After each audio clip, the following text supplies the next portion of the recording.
भारत की 5 सबसे खतरनाक कमांडो फोर्स जब निकलती है तो दुश्मनों में मचती है खलबली, पाकिस्तान की तो पेंट गीली हो जाती है। नंबर 5, भारतीय कमांडो फोर्स में सबसे ज्यादा चर्चित और खतरनाक commando force Marcos commando force है। इन्हें भारत का नेवी सील्स भी कहा जाता है।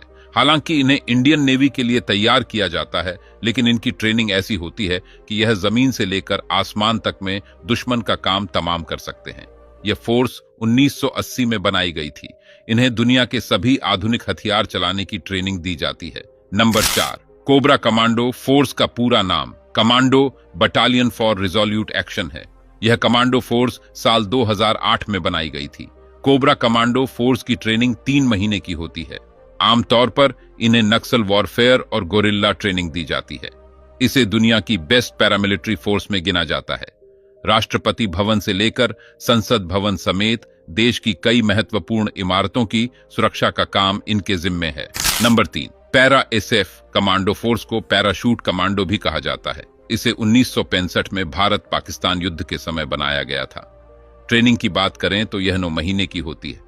खतरनाक और जानलेवा ट्रेनिंग के बाद पास होने वाले कैडेट को मरून टोपी मिलती है। इस फोर्स के जवानों ने डोगरा रेजिमेंट की घातक टुकड़ी के साथ मिलकर पाकिस्तान में सर्जिकल स्ट्राइक को अंजाम दिया था। नंबर 2, देश में जब भी बड़े आतंकी हमले हुए हैं, सभी का मुंह तोड़ जवाब दिया है एनएसजी कमांडो फोर्स ने। चाहे वह 26/11 हुआ फिर अक्षरधाम मंदिर आतंकी हमला। एनएसजी का पूरा नाम राष्ट्रीय सुरक्षा गार्ड है। इसे साल 1984 में बनाया गया था। इनकी ट्रेनिंग 13 महीने की होती है। यह गृह मंत्रालय के तहत काम करते हैं। यह वीआईपी सिक्योरिटी, हाईजैकिंग रोकने, बम का पता लगाने जैसे अन्य काम करने में माहिर होते हैं। नंबर 1, साल 1984 में प्रधानमंत्री इंदिरा गांधी की हत्या हुई थी। इसके बाद एसपीजी कमांडो फोर्स का गठन हुआ था।